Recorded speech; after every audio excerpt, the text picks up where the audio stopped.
Me acompaña al libro de Apocalipsis, al capítulo 13. ¿Qué dijo? Al pastor ya se le olvidó que nos estaba hablando de Apocalipsis y hemos andado en Éxodo y en otros lados y no se me había olvidado, estábamos esperando el momento y ya llegó el tiempo.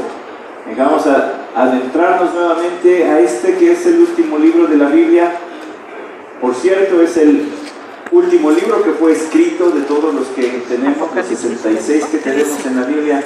Ese fue el último en escribirse. Además contiene las últimas cosas, todo va en el último, ¿verdad? Es el último de la Biblia, el último en escribirse, son las últimas cosas que deben suceder junto con el regreso de nuestro Señor Jesucristo.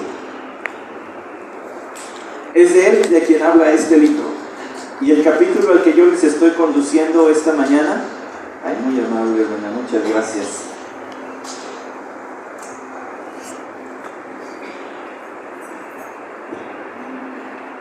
Son todavía más poquitos, yo estaba viendo doble. El capítulo al que les estoy conduciendo esta mañana es un capítulo que, si no tenemos nosotros nuestra mente fija en nuestro Señor Jesucristo, nos puede distraer del personaje principal, no solo de este que es el último libro, sino de toda la Biblia. En toda la Biblia hay una persona que es la principal, y ese es Cristo Jesús. De hecho, Apocalipsis 1.1 lo deja clarito. Apocalipsis 1.1 dice la revelación de Jesucristo. Este libro también trata acerca de Jesucristo. Revelación quiere decir quitar el velo o quitar el telón, abrir el telón para que alguien se vea. Como cuando usted va a una obra teatral y entonces ahí hay un telón que no le deja ver el escenario ni los actores, pero se remueve y puede usted ver toda la acción de la obra teatral. Bueno, este libro está escrito, fue dado al pueblo del Señor para descorrer el telón y revelar a Cristo de otra forma. De otra forma, porque si usted se queda con lo que el Antiguo Testamento dice acerca de nuestro Señor Jesucristo, tiene muchísima información.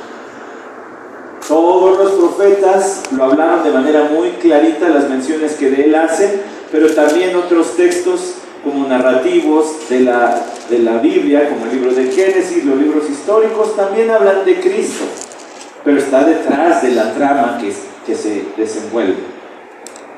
Si usted tiene el Antiguo Testamento y tiene los 4 evangelios, tiene mucha más información. En los 4 evangelios ya tenemos la cristalización, la materialización, si me permite decirlo de esa manera, por cuestiones de entendernos ahorita, de lo que se había dicho en el Antiguo Testamento. Entonces allí tiene otra parte de nuestro Señor Jesucristo, donde el apóstol Juan, el que escribe el Apocalipsis, dijo: y hemos visto su gloria, gloria como del unigénito del Padre, lleno de gracia y de verdad. Entonces lo hemos visto aquel que es igual al Padre. Y nos queda más claro esto en los evangelios. Aún el apóstol Juan dijo lo que hemos visto, lo que hemos oído, lo que hemos palpado con respecto al verbo de vida. Entonces Juan habla ahora de un testimonio en su primera carta, habla de un testimonio pues incluso palpable, visible, que él tuvo de nuestro Salvador Jesús. Pero si usted tiene todo eso, tiene de Génesis hasta las cartas y se queda sin el Apocalipsis, todavía se queda con un mensaje parcial de nuestro Señor Jesucristo, porque tiene que venir a Apocalipsis para verlo tras su resurrección.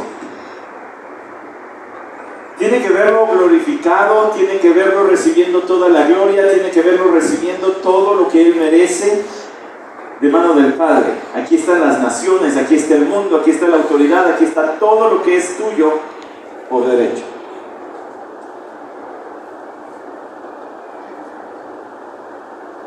Algunos de nosotros crecimos con unos muñequitos así de una película llamada Star Wars, la Guerra de las Galaxias. Pero nos dejaron picados porque en la tercera parte de eso, aunque hay final, espero no estarse la quemando, alguien tiene como 40 años la película, digo, si no la ha visto, quién sabe en qué planeta vive, perdón. Pero en la tercera parte se queda todo bonito, ¿verdad? Final feliz.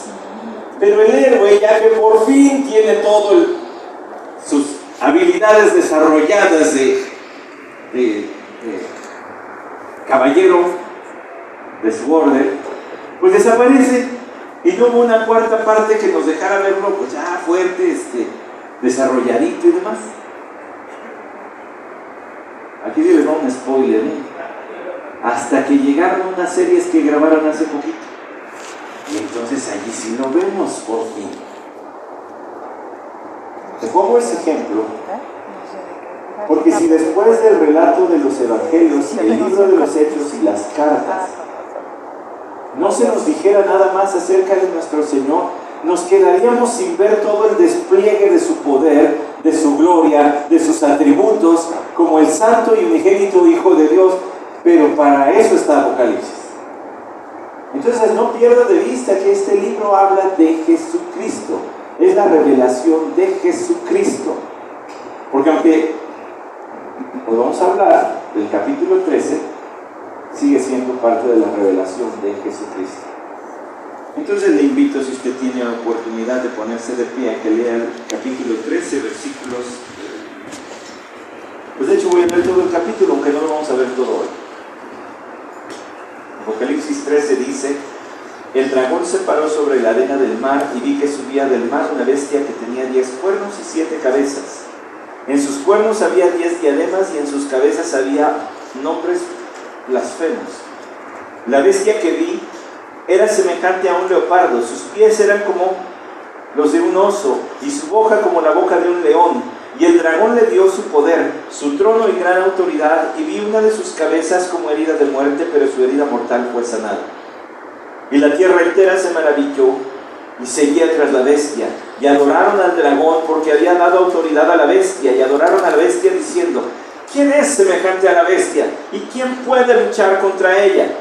Se le dio una boca que hablaba palabras arrogantes y blasfemias. Se le dio autoridad para actuar durante 42 meses, y abrió su boca en blasfemias contra Dios para blasfemar su nombre y su tabernáculo, es decir, contra los que moran en el cielo. Se le concedió hacer guerra contra los santos y vencerlos, y se le dio autoridad sobre toda tribu, pueblo, lengua y nación, y la adorarán todos los que moran en la tierra, cuyos nombres no han sido escritos desde la fundación del mundo en el libro de la vida del Cordero que fue inmolado. Si alguno tiene oído, que oiga. Si alguno es destinado a la cautividad va. Si alguno ha de morir, a espada ha de morir. Aquí está la perseverancia y la fe de los santos. Y vi otra bestia que subía de la tierra, tenía 2 cuernos semejantes a los de un cordero y hablaba como un dragón. Ejerce toda la autoridad de la primera bestia en su presencia y hace que la tierra y los que moran en ella adoren a la primera bestia, cuya herida mortal fue sanada. También hace grandes señales de tal manera que aún hace descender fuego del cielo a la tierra en presencia de los hombres. Además engaña a los que moran en la tierra a causa de las señales que se le concedió hacer en presencia de la bestia, diciendo a los moradores de la tierra que hagan una imagen de la bestia que tenía la herida de la espada y que ha vuelto a vivir. Se le concedió dar aliento a la imagen de la bestia, para que la imagen de la bestia también hablara e hiciera dar muerte a todos los que no adoran a la imagen de la bestia, y hace que todos, pequeños y grandes, ricos y pobres, libres y esclavos, se les dé una marca en la mano derecha o en la frente, y que nadie pueda comprar ni vender, sino el que tenga la marca, el nombre de la bestia o el número de su nombre. Aquí hay sabiduría, el que tiene entendimiento que calcule el número de la bestia, porque el número es el de un hombre y su número es 666. Tome su lugar, por favor. Usted y yo llegamos al capítulo 13 de Apocalipsis, donde, como para finalizar el resumen que ya le di, el primer capítulo de Apocalipsis es la revelación gloriosa de nuestro Señor Jesucristo. Es decir, cómo es Él, como ha sido siempre, para que no nos quedemos con la idea de los evangelios. El capítulo 2 y 3 son 7 cartas a iglesias reales para atender necesidades reales de cada una de ellas. Y su número 7 simplemente representa que Jesús tiene pleno poder y capacidad para suplir todo lo que necesita cualquier iglesia. Luego del capítulo 4 al capítulo 9 usted tiene una secuencia cronológica de cómo se sucederán los juicios en la tierra, tanto de los sellos como de las trompetas. el capítulo 10 al capítulo 14 abre un paréntesis que las visiones que se le dan a Juan nos sitúan dentro de los primeros 3,5 años de la tribulación o dentro de los segundos 3 años y medio de la tribulación. Del capítulo 15 al capítulo 19 usted encuentra las copas de la ira de Dios y el regreso del Señor Jesucristo en el capítulo 19. El capítulo 20 es el milenio, el juicio ante el trono blanco, y luego capítulo 21 y 22 es la eternidad futura. El capítulo 13 está en ese paréntesis anacrónico donde las visiones que se le dan a Juan nos llevan a los primeros 3 años y medio o a los segundos 3 años y medio de la tribulación. Por lo que usted y yo leímos aquí, esto corresponde a los segundos 3 años y medio, puesto que a esta bestia que vemos surgir por el poder de Satanás se le dio autoridad por ¿cuánto tiempo? 42 meses, esos son 3 años y medio. Solamente porque los agarré fríos, nadie me contestó, así como, ay, a ver cómo, funciona, a ver, ¿verdad? El capítulo 12 describe a Satanás como un gran dragón, despreciable, intimidante, horroroso, pero luego ese dragón es el que se menciona en el capítulo 13, versículo 1. El dragón se paró sobre la arena del mar y ve que subía del mar una bestia que tenía 10 cuernos y 7 cabezas. En sus cuernos había 10 diademas.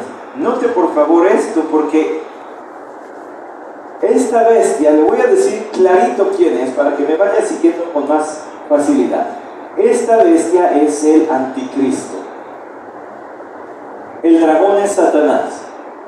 Y cuando dice aquí que Satanás, está mencionado en el versículo 1, subía del mar una bestia, está presente allí cuando sube esta bestia, porque esta bestia viene por el poder de Satanás. Surgirá, dominará, tendrá su tiempo de gobierno por el propio poder de Satanás. Como sé que hace mucho que no hablamos de esto, tengo que regresarme a la segunda carta de Pablo a los Tesalonicenses, capítulo 2, versículo 3, que nadie os engañe en ninguna manera. Los tesalonicenses pensaban que el emperador romano que tenían, ese era el anticristo, y Pablo les dice, no, nadie les engañe. ¿Por qué? Porque no vendrá sin que primero venga la apostasía y sea revelado el hombre de pecado, el hijo de perdición. Estos son nombres del anticristo. El hombre de pecado porque va a ser un hombre altamente pecador. Podríamos decir, bueno, ¿quién no? Nosotros ya somos santos, pero pues fuimos pecadores. Sí, pero este se la va a llevar de calle a todos.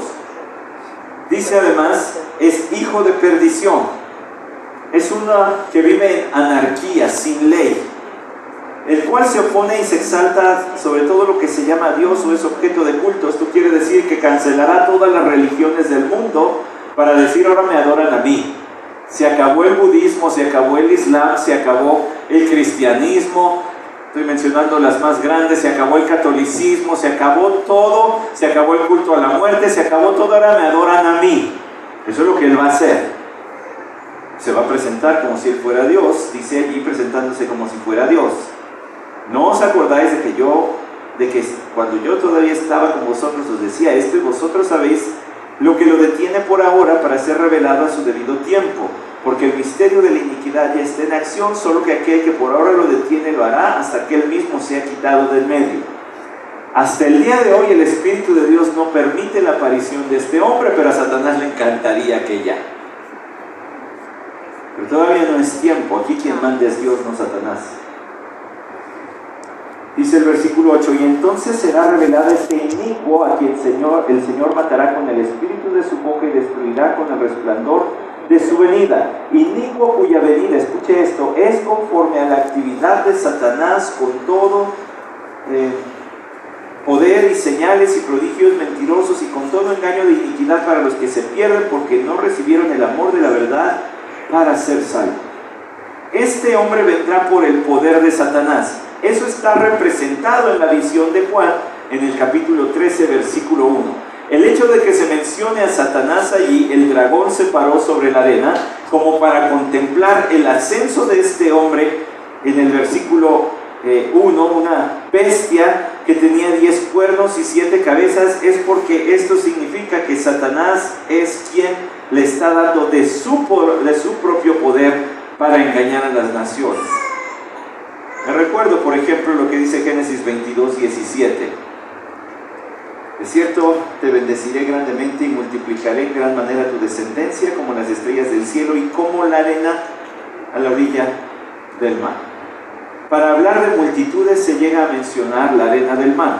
Aquí se habla tanto de Satanás como el dragón, como de la bestia, el anticristo, entre multitudes. En la arena del mar en la que está Satanás parado representa esas multitudes. El reino que tendrá el anticristo será un reino de multitudes. Será un gobierno global, un solo gobernante para todo el mundo. Y si les sonó conocido, a mí también. A mí se me hace que esto va a estar en los periódicos dentro de no mucho, pero no sé. Solamente el Señor sabe y tiene en su propia potestad el tiempo cuando Él ha de regresar. Pero será un gobierno totalitario sobre todos los pueblos de la tierra, puesto que así lo dice allí. Y vi que subía del mar una bestia que tenía 10 cuernos y 7 cabezas. Ya vio, me voy a brincar tantito, ¿verdad? Porque dice que se le dio autoridad sobre todos. En el versículo 2 dice al final, y el dragón le dio su poder, su trono y gran autoridad, como vimos en segunda a los tesalonicenses. Y también dice en el versículo 6, y adoraron al dragón porque se le había dado autoridad a la bestia, y adoraron a la bestia. Y luego el versículo 7, se le concedió hacer guerra contra todos los santos y vencerlos, y se le dio autoridad sobre toda tribu, pueblo, lengua y nación. Este va a ser un gobierno del anticristo que va a ser totalitario, un solo gobernante para todo el mundo. Le estoy dando muchas pistitas como para que le suene, ¿verdad? Bueno, ojalá vea algo de noticias y le ha de estar sonando. El dragón se paró allí y dice, esta bestia tenía 10 cuernos y 7 cabezas. Esto es algo sumamente importante que nosotros no podemos dejar pasar. Estas 7 cabezas, estos 10 cuernos, ¿a qué se refiere? Es muy probable que el anticristo, esto viene del profeta Daniel, espero que tenga un poco de recuerdo todavía porque no me puedo estar regresando todo o no acabo ni siquiera el párrafo de hoy, pero esto tiene que ver con lo que vio Daniel también. La visión de las bestias que Daniel contempló tiene que ver aquí, puesto que Daniel nos dice, y sí voy a tener que regresar, ánimo, pues ahora se aguantan, a ver a qué hora salimos, hermanos. Regrésese, por favor. Daniel, capítulo 2. Allí tiene la estatua de Nabucodonosor, ¿se acuerdan? ¿Para hablar de quién? Pues de estos mismos reinos. Daniel los vio como diferentes partes de la estatua. La cabeza de oro es Babilonia, ¿se acuerdan? Y luego vio el pecho y brazos de plata. ¿Y esos fueron quién? Siguiente gobierno, ¿quién vino después de los babilonios? Los medos persas. Medos persas. Y luego, ¿quién vino después de ellos? El reino de bronce. Los griegos. Y luego vinieron los pies de hierro, y eso representa a los romanos. Eso lo vio Daniel representado, bueno, lo vio Nabucodonosor, y Daniel interpretó el sueño para este rey, diciéndole, pues son los reinos que van a venir después de ti. Si usted va a Daniel capítulo 7, va a encontrar la visión de las bestias, donde allí se le concede no a Nabucodonosor, sino al propio Daniel, y esto estoy leyendo allí del capítulo 7, a partir del versículo 2, habló Daniel y dijo, mirad, yo en mi visión nocturna, y aquí los 4 vientos del cielo agitaban el gran mar, y 4 bestias enormes, diferentes unas de las otras, subían del mar. La primera era como un león y tenía alas de águila. Mientras yo miraba, sus águilas le fueron arrancadas, fue levantada del suelo y puesta sobre 2 pies como un hombre, y le fue dado corazón de hombre. Y aquí otra segunda bestia, semejante a un oso, estaba levantada de un costado, y en su boca entre sus dientes tenía 3 costillas, y le dijeron así: levántate y devora mucha carne. Después de esto seguí mirando, y aquí otra más, semejante a un leopardo, que tenía sobre su dorso 4 alas de ave. Las bestias tenían 4 cabezas y le fue dado dominio. Después de esto seguí mirando en las visiones nocturnas, y aquí una 4ª bestia, terrible, espantosa y en gran manera fuerte, que tenía enormes dientes de hierro, devoraba, desmenuzaba y hollaba los restos con sus pies. Era diferente de todas las bestias que le antecedieron y tenía 10 cuernos. Espera un momentito. Usted se acordará de unos dibujitos que yo le puse aquí, donde se habla de esta bestia como espantosa, como cruel, pero no se le asocia con un animal precisamente, sino solamente se dice es una bestia, una cosa monstruosa. ¿Por qué este es diferente de los otros 4? Bueno, le voy a explicar brevemente los 4.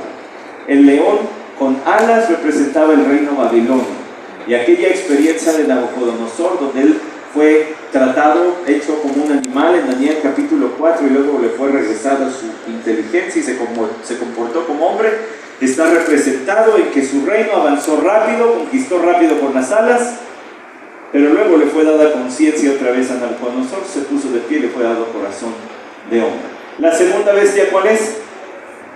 La del oso, que dice que él tenía una patita más corta que las otras, o sea, andaba renguito, porque eso representa la alianza entre medos y persas. Los más fuertes eran los persas, los menos fuertes eran los medos, y por eso era un reino unido pero desigual. Pero eran extremadamente sanguinarios, y por eso este oso tiene costillas en su trompita.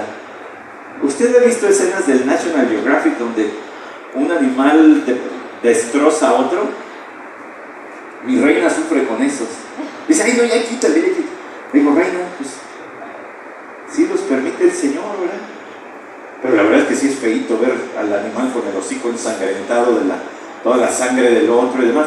Pues así es una visión que se le da a Daniel de este oso, pues fea, grotesca, violenta. No sufras, eso sucede. Y luego la tercera bestia es ¿qué? Un leopardo normalito. No, tiene 4 cabezas, porque eso representa al imperio griego. Se le dice leopardo por la velocidad y tiene alas, entonces es sumamente rápido, porque los griegos conquistaron todo lo que conquistaron en 10 años. El imperio griego se extendió solo en 10 años. Por eso es que es rápido, es un leopardo con alas, pero además tiene 4 cabezas, porque a la muerte de Alejandro Magno, el imperio se dividió en 4 partes. Por eso es que tiene 4. Fíjense los detalles que el Señor le dio a Daniel de cosas que sucederían mucho tiempo después. Y además de esto, viene otra bestia que tiene mucho hierro, tiene un hocico de hierro, porque el hierro era uno de los metales que utilizaron los romanos. Les daba ventaja militar. Y esta bestia tiene 7 cabezas, 10 cuernos. Allá lo dice Daniel. Ahora, regrésese conmigo hasta Apocalipsis, porque aquí dice: la bestia que viera semejante a un leopardo, sus pies como los de un oso, su boca como la de un león.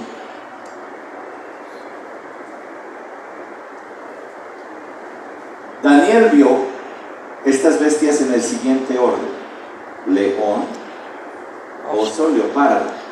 Juan las ve: leopardo, oso, león.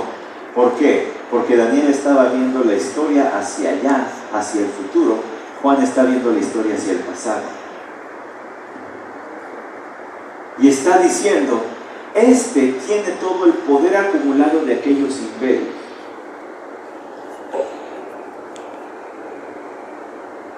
Aquellos fueron imperios poderosos, este va a ser todavía más poderoso. Y esta bestia que se describe en Daniel capítulo 7 es la que nosotros encontramos aquí en Apocalipsis capítulo 13. Y algo fascinante, hermanos, es que tiene 7 cabezas. ¿Por qué?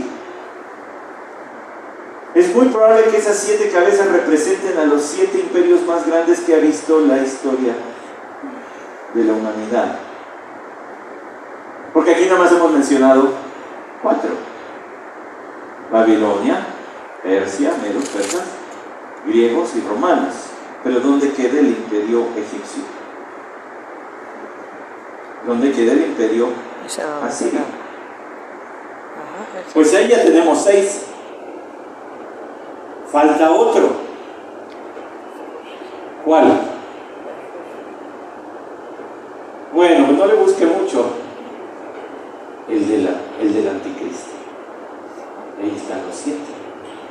Así que estas cabezas bien pueden representar todos estos 7 imperios. Se los repito: egipcio, asirio, babilonio, medo-persa, griego, romano y del anticristo. Y si se le escaparon todavía, va a tener que ver la repetición del ciclo avanzado. Pero una de estas cabezas tiene 10 cuernos. Bueno, Daniel también describió al anticristo como un cuerno pequeño. ¿Por qué pequeño? Porque su reino va a ser breve. Su reino será además un reino compartido muy probablemente con otros 9. Es decir, al principio va a ser muy demócrata. Vamos a dividir el mundo en 10 partes para tener 10 gobernantes. Pero una vez que llegue la mitad de los 7 años de tribulación, 3 años y medio, va a decir: se acabó. Ahora mando yo, me escuchan a mí, nada más yo gobierno aquí. Y al que le parezca. Acuérdense que además dice aquí: en sus cuernos había diademas. Yo le he explicado esto de las diademas. Una diadema, en aquellos tiempos, todavía las hay así, pero ahora hay de muchos otros estilos. Una diadema era una tirita de metal que se ponía en la cabeza, como sigue siendo hoy, pero a la que se refiere es a la tirita, no a la anchota que luego se puede poner, una delgadita. Cada rey utilizaba una diadema de acuerdo a las batallas que había vencido. Cuando dice que tiene diademas, quiere decir que este es un vencedor. Y aquí se habla de sus victorias, pero ahorita les voy a decir más acerca de eso. Y en sus cabezas había nombres blasfemos. El anticristo será una persona sumamente blasfema. No tendrá el menor temor de Dios. Le dará igual hablar en contra de Dios. Es que no le puedo dar ni un solo ejemplo porque sería grotesco, ¿verdad? Pero usted me entiende. Estará maldiciendo, hablando despectivamente acerca de Dios. La bestia que vi era semejante a un leopardo, ya explicamos esto. Versículo 3: vi una de sus cabezas como herida de muerte. Final del versículo 2: y el dragón le dio su poder, su trono y gran autoridad. Va a gobernar por el poder de Satanás. El poder de convencimiento, de intimidación de Satanás, ese lo va a tener este. No va a ser un ángel. Fíjense que esta semana ocurrió una cosa bien bonita en casa. Porque le hablamos a mi hija de Dios. Y alguno de nosotros mencionó: Él es el verdadero Dios. Y le vimos la carita así que... ¿Cómo el verdadero? Pues que hay otro. Y tuvimos que especificar: no es que hay otros dioses. Pero entonces, pues no podíamos dejar la lección de teología propia allí, ¿verdad? Teníamos que llevarla a angelología. Y entonces le tuvimos que explicar: no hay otros dioses. Los dioses que se hace la gente no son verdaderos dioses. Pero sí hay muchos ángeles malos. Hay muchos ángeles que ya no quisieron servir a Dios y dijeron: no, ya no, nosotros vamos a hacer lo que querramos, y tienen un líder y se llama Satanás. Pues con todo ese poder, con todo ese ejército, gobernará este. Y vi una de sus cabezas como herida de muerte, pero su herida mortal fue sanada, y la tierra se maravilló y seguía tras la bestia, y adoraron al dragón. Entonces una de sus cabezas tendrá lo que parecerá una herida de muerte. De modo que la única forma de explicar que la gente se maraville es porque él va a fingir una especie Pues de resurrección. O un evento milagroso. Le voy a poner un ejemplo. Digamos que esa herida de muerte, pues no es un rasguño, o sea, no puede ser. Si se sana de un rasguño, pues a quién le importa, todos nos rasguñamos o nos cortamos con el rastrillo, o sea, no es un milagro. Pero a lo mejor fingirá que se le parte el cráneo y pues se requiere un milagro para que sea sanado, ¿verdad? Y se sana. Es decir, le damos mucho crédito al decir que será un evento verdaderamente portentoso. Este es hijo del diablo, este es un mentiroso por excelencia. Lo más probable es que vaya a fingir su muerte para engañar a las personas y decir, ¿ya ven cómo sí soy el Cristo? ¿Ya ven cómo sí soy Dios? Y eso sí explica que diga aquí, y la tierra entera se maravilló. Que todos los habitantes del planeta, excepto los creyentes que hay en ese momento, digan, wow, este tiene el poder de Dios, este verdaderamente debe ser Dios. Y entonces, ¿qué? Sigan tras la bestia, le hagan caso, se dejen gobernar, sea su gobernante adorado, querido, y adoren al dragón. Pero ¿quién le dice que es el dragón? ¿O quién dice la Biblia que es el dragón en el capítulo 12? Es Satanás. Imagínese un culto satánico a nivel global. Pues es lo que dice que va a ocurrir. Y no se vaya muy lejos. Porque antes, cuando en las películas nos querían espantar, nos ponían un asesino serial. Hasta Scooby-Doo tenía sus malhechores que se disfrazaban de fantasmas, pero al final era una persona disfrazada. Hoy las películas y el entretenimiento no es de personas disfrazadas, es de demonios. El otro día no entramos al cine, pero sí nos paramos allí donde ponen la sinopsis. Y estaban todas las sinopsis de las películas. Mi reina hizo cuenta de más de la mitad tenían que ver con temas demoníacos o satánicos. Poquito a poquito Satanás está metiendo su veneno para que luego no se les haga raro y para que aquí sea totalmente normal. Fuimos a evangelizar a un mercado en un pueblo, no voy a decir en dónde y qué mercado fue, con los jóvenes ahora y del mes de julio, allá en la Huasteca, y entramos al pasillo esotérico del mercado. Y dijimos, pues si por algún lado va a empezar, va a tener que ser por aquí, ¿no? Y empezamos a entablar conversaciones y a predicar el Evangelio. Pero qué espantoso es estar en un pasillito de esos. Para la vista, para el espíritu, no, uno va fuerte y dice, vámonos ya. Pero para la vista y ver imágenes como de diablos así bien ponchadotes, con unos cuernotes, caras espantosas. Me recordó los templos tailandeses donde va uno entrando y están unas especies como de leones así todos enojados.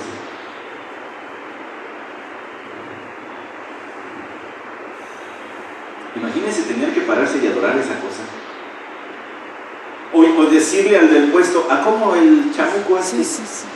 Ah, pues me lo llevo a mi casa, ahí lo tengo, aquí lo tengo, aquí nada. Bueno, para nosotros como hijos de Dios, pero para quien está en las tinieblas, hay que tener compasión, hermanos, porque para ellos ni siquiera espantoso ni grotesco les resulta.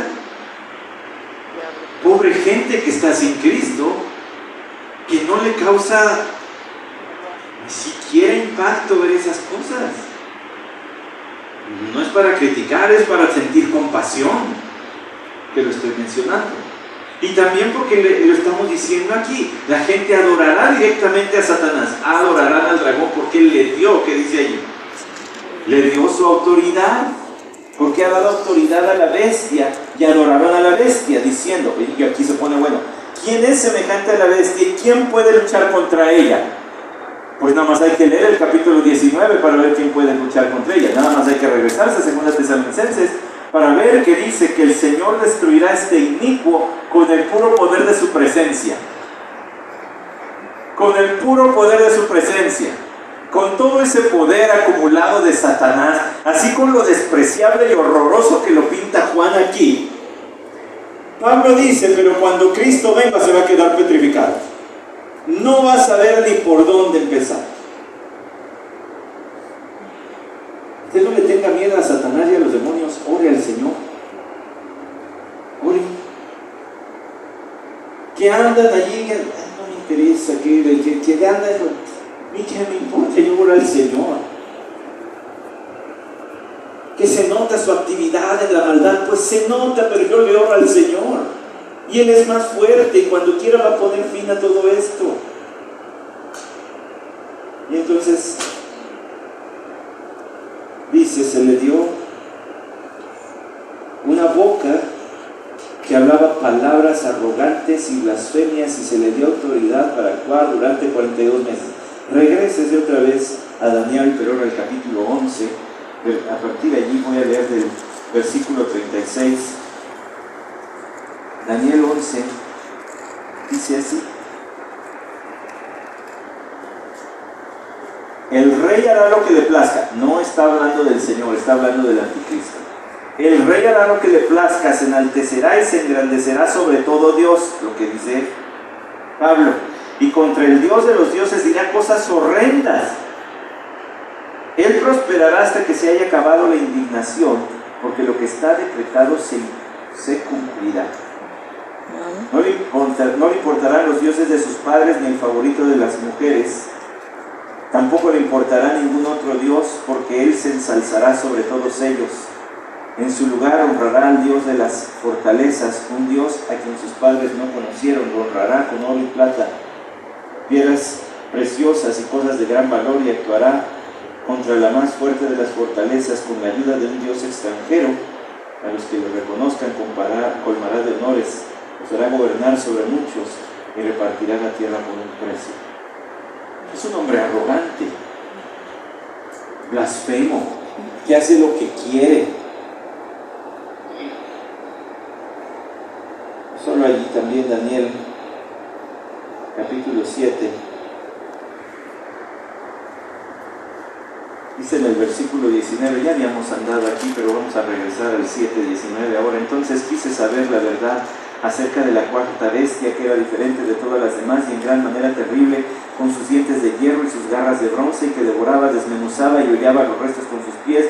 Y la verdad acerca de los 10 cuernos que tenía su cabeza y del otro cuerno que había surgido, delante del cual cayeron 3 de ellos, es decir, el cuerno que tenía ojos y una boca que hablaba con mucha arrogancia y cuya apariencia era mayor que la de sus compañeros. Mientras yo miraba, este cuerno hacía guerra contra los santos y prevalecía sobre ellos, hasta que vino el anciano de días y se hizo justicia a favor de los santos del Altísimo, y llegó el tiempo cuando los santos tomaron posesión del reino. Este es un hombre blasfemo, este es un hombre que es arrogante en contra de Dios, no tiene ningún tipo de temor contra Dios. Cuando dice allí que se le dio una boca para hablar palabras arrogantes, interpreto esto a la luz de todo el contexto de la Biblia. No es que Dios lo esté provocando a pecar, es que se le va a conceder, se le va a dar chance. En ese sentido debemos entenderlo, ¿no? Que Dios porque ¿qué dice la Biblia? Que Dios no tienta ni puede ser tentado. O sea, hay que interpretar con el resto de la Biblia. Entonces aquí no puede decir que Dios lo provoque o que Él lo guíe a pecar. Él peca porque es hijo del diablo. Pero Dios le concede, le da chance de ser sumamente arrogante, y durante los 42 meses va a actuar, o sea, 3 años y medio, la segunda parte de la tribulación. Versículo 6, y abrió su boca en blasfemias contra Dios para blasfemar su nombre y su tabernáculo, es decir, contra los que moran en el cielo. Yo que usted subrayaba, moran en el cielo. Porque después, en el versículo 8 dice los que moran en la tierra. Y si usted no recuerda, cuando hablamos de los que moran en la tierra, quiere decir los que tienen su corazón en las cosas de la tierra, cuya vida está aquí. No les importan las cosas de Dios, no les interesa saber de Dios, están hartos de Dios. Son de los que habla el Salmo 2, que dice, echemos sus cuerdas de nosotros, ya no queremos que Dios mande. Esos son los moradores de la tierra. Los moradores del cielo, entonces, ¿quiénes deben ser? Por los que tienen su miren las cosas de arriba, como dice Colosenses 3. Los que buscan las cosas espirituales aman a Dios y obedecen su palabra. Al anticristo, se le concederá, ya dijimos, abrir su boca en blasfemias para blasfemar su nombre y su tabernáculo, es decir, los que moran en su tabernáculo, los que un día estaremos en su casa. No blasfema el tabernáculo, sino a los moradores de ese tabernáculo. Recuerde que Dios extenderá su tabernáculo y allí viviremos con Él. Dice, se le concedió, versículo 7, o sea, se le dará chance de hacer guerra contra los santos y vencerlos, como dice Daniel capítulo 7. Dice que prevalecía contra ellos. En el versículo 21 dice que el anticristo lanzará guerra contra los santos y vencerlos, contra los salvos que estén en la tierra, y los va a vencer. Es decir, a los que no maten los va a capturar, los va a torturar, pero los va a vencer, los va a tener bajo su dominio. Y se le dio autoridad sobre toda tribu, pueblo, lengua y nación. Con el poder de Satanás, con el permiso del Señor, este hombre tendrá un gobierno totalitario, dictatorial, va a hacer lo que quiera, violento, donde toda la autoridad del mundo pase por él, y toda la adoración mundial, toda la autoridad religiosa, por decirlo así, se centre también en sí mismo.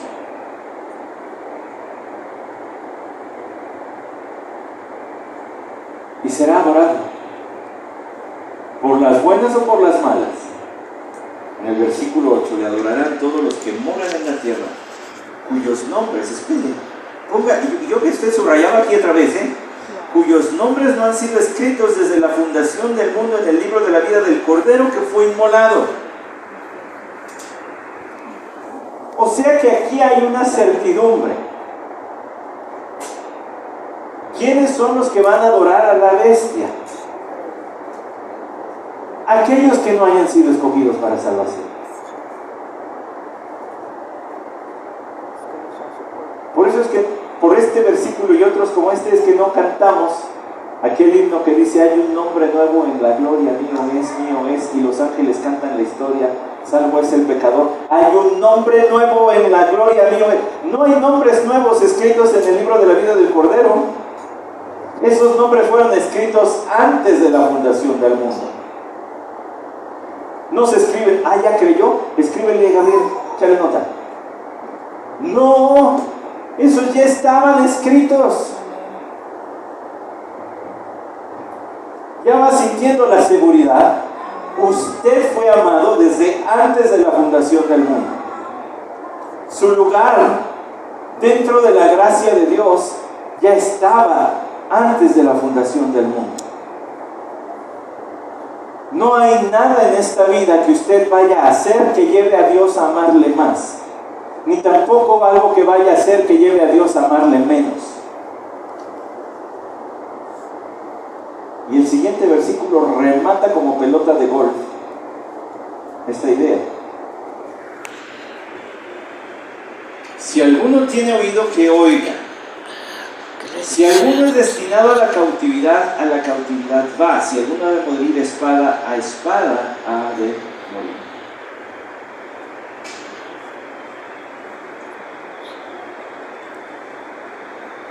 Se lo voy a poner en palabras que los mexicanos entendemos bien clarito. Todo está fríamente calculado.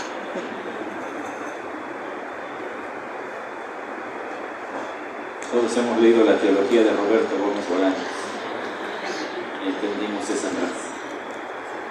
Está calculado. Así decía el Chapulín Colorado, pues. Aquellos cuyos nombres no estén escritos en el libro de la vida la adorarán. Perdón, los demás no.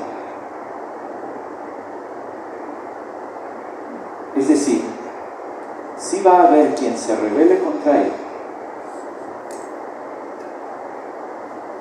Y entonces dice vaya a terminar cautivo, preso, torturado, o vaya a morir a espada. El fin ya está determinado. El fin eterno ya está determinado, y el fin en esta tierra ya también está determinado. El cómo vamos a morir ya está determinado. Y por mucho que usted quiera empujar el punto final de su vida un segundito más, no va a poder. Ese ya está determinado por Dios, a no ser que el rapto suceda antes. Pero ese ya está determinado por Dios. El cómo también. Pero lo más bonito es que si usted es hijo de Dios, si usted es hija de Dios, su nombre está escrito desde la fundación del mundo, es decir, antes de que Dios dijera, sea la luz y creara, antes de Génesis 1:1, pues, su nombre ya estaba allí, en el libro de la vida del Cordero que fue inmolado, de aquellos que tenemos y tendremos vida por el sacrificio de Cristo Jesús. Todos los creyentes ya está nuestro nombre allí. Y por mucho que le busques, no lo vas a borrar. Y no es que los creyentes busquemos borrarle, pero a veces nos hacemos la idea de que Dios ya no me quiere, no me ama, ya la regué demasiado, ¿cómo me va a perdonar otra vez? Estamos perfectamente protegidos bajo la mano y el poder de Dios. Por eso dice, aquí está la perseverancia y la fe de los santos. Aquí está la perseverancia, en que saben que su destino eterno está asegurado y su destino terrenal también. A mí me gusta mucho que el pastor R.C. Sproul decía acerca de la perseverancia de los santos. Él la describía como la protección de los santos. Es que a veces cuando leemos o escuchamos la palabra perseverancia, parece que yo soy el que tengo que perseverar. Y que mi perseverancia y permanencia en Cristo depende de mí. Cuando en realidad depende de Él.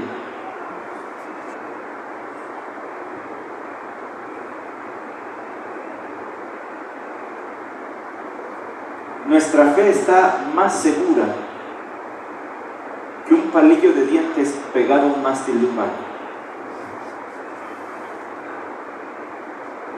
Nuestra fe puede ser tan débil como la de un palillo de dientes, pero estamos pegados al mástil de un barco. Él es fuerte, no depende de mí.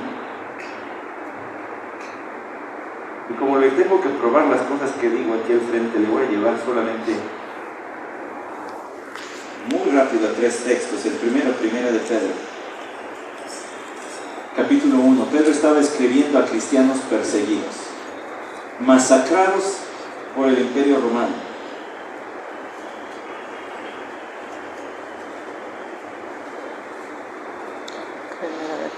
Y él les dijo a los creyentes en el versículo 5 que eran protegidos por el poder de Dios mediante la fe para la salvación que está preparada para ser revelada en el último tiempo.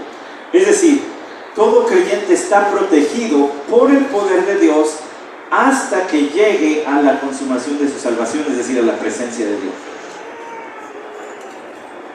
La palabrita que Pedro utilizó para hablar de estar protegido es una palabra de militar que quiere decir montar guardia.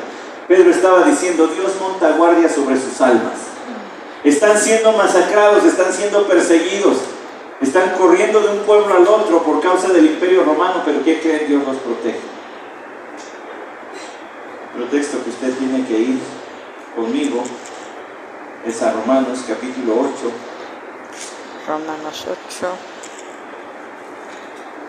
Porque Pablo está en esta carta hablando acerca de la salvación del Evangelio que él predica por todas partes. Y cuando habla de la protección de los santos, él dice en el capítulo 8, versículo 31, entonces, ¿qué diremos a esto? Si Dios está por nosotros, ¿quién estará contra nosotros? El que no eximió ni a su propio Hijo, sino que lo entregó por todos nosotros, ¿cómo no nos concederá también con Él todas las cosas? ¿Quién acusará a los escogidos de Dios? Dios es el que justifica. ¿Quién es el que condena? Cristo Jesús es el que murió.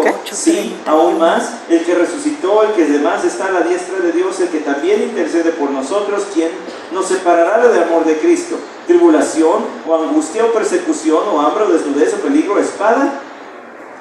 Tal como está escrito, por causa tuya somos puestos a muerte todo el día, somos considerados como ovejas para el matadero, pero en todas estas cosas somos más que vencedores por medio de aquel que nos amó, porque estoy convencido de que ni la muerte, ni la vida, ni ángeles, ni principados, ni lo presente, ni lo porvenir, ni los poderes, ni lo alto, ni lo profundo, ni ninguna otra cosa creada nos podrá separar del amor de Dios que es en Cristo Jesús, Señor nuestro.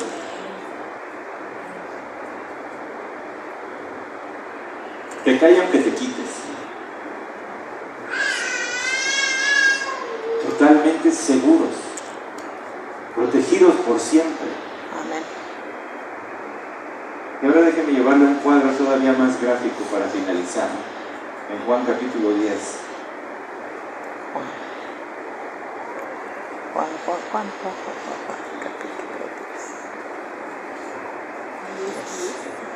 capítulo 10. Capítulo 10, pero no sé, ahorita. Versículo 27. No, 27. Mis ovejas Oyen oyen mi mi voz. voz, y yo las conozco y me siguen. Eso Y yo les doy vida ya. eterna. Eterna. Y Mi jamás paz. perecerán. Y nadie las arrebatará de mi mano. Mi Padre que me las dio es mayor que todos, y nadie las puede arrebatar de la mano del Padre. Yo y el Padre somos uno. Apocalipsis capítulo 13, versículo 10 fue escrito para que los que lean esto en tiempo de la tribulación se sientan seguros. Y Apocalipsis capítulo 13, versículo 10 fue escrito para los que estamos antes de la tribulación, también nos sintamos seguros. Apocalipsis Nos 13. sepamos seguros. Estemos convencidos de que no hay nada en este mundo que nos va a separar del amor de Dios, porque estamos en la mano del Padre, Amén. del Hijo.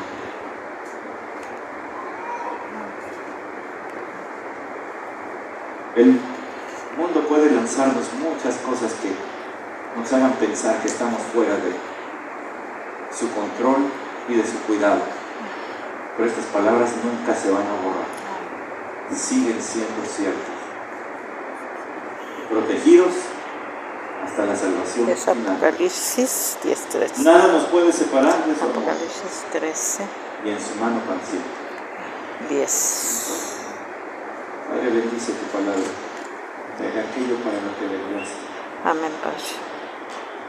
Y gracias por amarnos de esa forma, para siempre.